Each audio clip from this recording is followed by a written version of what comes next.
सुप्रभात बच्चों, मैं नीलम सिंह आपके हिंदी विषय की अध्यापिका। आज हिंदी विषय के अंतर्गत हम पढ़ेंगे पाठ 13 जहाँ पहिया है। बच्चों, ये पहिया जो है ये इसने एक ऐसे क्रांतिकारी आंदोलन पैदा किया जिसकी वजह से महिलाओं का जो जीवन है वो सुचारू रूप से चलने लगा, उनके जीवन की कठिनाइयाँ दूर हुई। तो आइए पाठ के सारांश के माध्यम से इस पाठ को समझते हैं। बच्चों, ये जो पाठ है जहाँ पहिया है, इस पाठ के जो लेखक है उनका नाम है पालगम्मी साईनाथ जी। ठीक है, पालगम्मी साईनाथ जी ने ये पाठ लिखा है। इन्होंने इस लेख के द्वारा एक साइकिल आंदोलन की बात की है। उस समय में साइकिल ज़्यादातर पुरुष वर्ग ही चलाते थे। ठीक, तो उन्होंने इसमें बताया है कि किस प्रकार एक साइकिल के पहिए ने जो औरतों के लिए एक आंदोलन का रूप धरा है। तमिलनाडु क्षेत्र के प्रसिद्ध जिले में जो महिलाएं हैं वो साइकिल के पहिए को एक आंदोलन का रूप देती है। ये जो कहानी है ये तमिलनाडु क्षेत्र से ली गई है, जहां पर महिलाएं इस साइकिल के पहिए से ही एक आंदोलन पैदा करती हैं और वे इस साइकिल के माध्यम से ही स्वतंत्र होती हैं। वो अपने घर और समाज से निकलकर आत्मनिर्भर बनती हैं, वो किसी पे डिपेंड नहीं रहती हैं। साइकिल का पहिया एक साधन के रूप में प्रस्तुत होता है। जो आपको पता होगा पुराने समय में साइकिलें चला करती थी, लेकिन बहुत पहले जो महिलाएं वर्ग होती थी वो साइकिल का प्रयोग नहीं करती थी। ये जो आंदोलन था ये यहाँ पर पुरुष समाज में, ये जो हमारा बोला जाता है ना कि पुरुष जो हमारा हिंदुस्तान है वो पुरुष प्रधान समाज में, तो यहाँ पर किसी भी तरह की किसी भी महिला को पहले कोई स्वतंत्रता नहीं थी। वो अपने रूप में स्वतंत्र नहीं रह सकती थी। उसे बाहर काम करने की या बाहर जाकर कमाने की उसको कोई भी स्वतंत्रता नहीं थी। उसको परमिशन नहीं मिलती थी कि आप बाहर जाके काम करो। जैसे आज के समय में बच्चों है ना, लड़कियां जो हैं, औरतें जो हैं वो अपने जगह से निकलकर दूसरी जगह जा रही हैं, काम कर रही हैं। हर फील्ड में, हर क्षेत्र में औरतों ने अपना नाम कमाया है। आज चाहे वो एक रेल की ड्राइवर हो या एक एरोप्लेन की पायलट हो, हर जगह महिलाओं ने अपना नाम कमाया है। लेकिन उस समय ये सब नहीं हुआ करता था। ठीक है, इस पहिए की वजह से, साइकिल के पहिए की वजह से ही उनके अंदर जो थी वो आत्मनिर्भरता का भाव जागा। वो आत्मनिर्भर हुई, उन्हें एक नई आज़ादी मिली, उनके अंदर नई आज़ादी का संचार हुआ।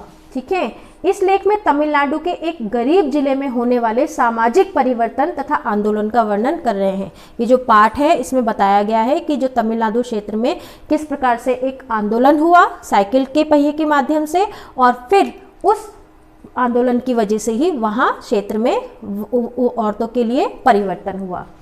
लेखक के अनुसार लोग रूढ़ियों से मुक्त होने के लिए रास्ते चुनते हैं। हमारे देश में बहुत सारी रूढ़िताएं बांधी गई हैं, बांधी नहीं गई, क्या कह सकते हैं, थोपी गई हैं। ठीक है, ऐसा नहीं करो, वैसा नहीं करो, ऐसा करोगे तो ऐसा हो जाएगा।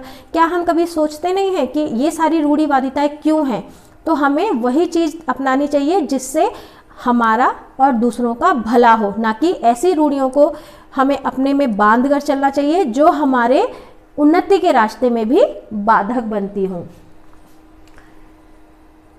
कई बार वे बहुत अजीब होते हैं, जैसे उक्त जिले में अपनी पहचान प्रदर्शित करने के लिए साइकिल का चयन करना। हर लोग हर क्षेत्र में उनकी हर धर्म के अकॉर्डिंग उनकी अलग अलग रूढ़िताएं होती हैं। ठीक है, वहाँ नव साक्षर लड़कियां, महिलाएं साइकिल चलाती हैं। लेखक के अनुसार साइकिल चलाने संबंधी इस आंदोलन ने महिलाओं के न सिर्फ आर्थिक पक्ष को मजबूत किया बल्कि उनमें एक नए आत्मविश्वास का भी संचार किया। वहाँ पर जब से औरतों ने साइकिल चलानी शुरू की, उनके अंदर क्या हुआ, एक आत्मनिर्भरता का भाव जागा। उनके अंदर हिम्मत आई कि हाँ, हम भी कुछ कर सकते हैं, और फिर वो घरों से निकलकर बाहर काम करने लगी। उन्होंने अपने आप को साक्षर किया और उन्होंने अपना नाम कमाया। तो चलिए समझते हैं कि पाठ में कहानी क्या है। लेखक बताते हैं कि फातिमा नामक एक महिला को साइकिल का इतना चाव था कि वो रोज आधा घंटा किराए पर साइकिल लेती थी।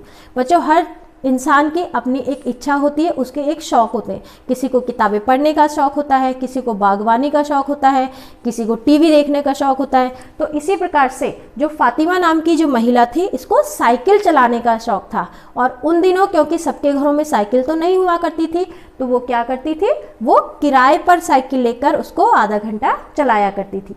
गरीब होने के कारण वह साइकिल खरीद नहीं सकती थी। उस समय में साइकिल शायद इतनी महंगी होती होगी कि वो साइकिल खरीदने में सक्षम नहीं थी।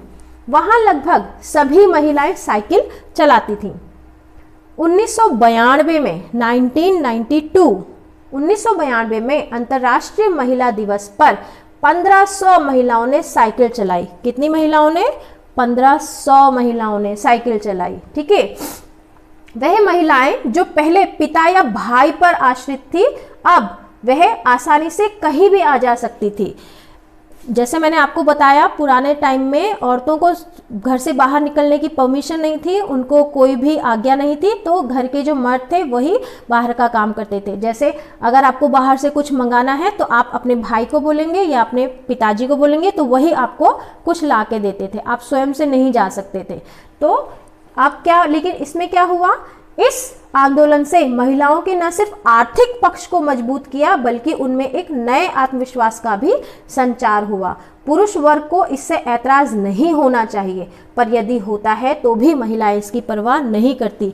भले ही उनके घर में किसी को भी उस चीज़ से ऐतराज हो, लेकिन महिलाएं आज के दौर में महिलाएं उसका कोई भी भाव नहीं रखती हैं, अर्थात उस पर कुछ भी उनको फर्क नहीं पड़ता, उनकी परवाह ही नहीं करती। और वो क्या कर रही हैं, वो जब से उन्होंने साइकिल चलाना शुरू किया है वो खुद आत्मनिर्भर बन गई हैं, उनके अंदर आत्मविश्वास जागा है, वो बाहर निकलकर काम कर रही हैं, जिससे वो अपना आर्थिक पक्ष मजबूत करना, अर्थात उनके पास रुपए पैसे होने लगे हैं, जिससे वो उस पैसे को अपने घर, अपने कामों में लगा सकती हैं, और इससे वो स्वयं को भी क्या कर रही हैं, आगे बढ़ा रही हैं। तो बच्चों, कोई भी ऐसी चीज़ जो हमें आगे बढ़ने से रोकती है किसी भी समाज में, वो सही नहीं होती हैं। कोई भी ऐसी रूढ़िवादी बातें या इस तरह की पुरानी बातें जो हमारे विकास में सहायक नहीं है, उनको हमें छोड़ देना चाहिए और हमें उन बातों को अपनाना चाहिए जिससे हम अपने लोगों का, अपने देश का, अपने समाज का उत्थान कर सकते हैं।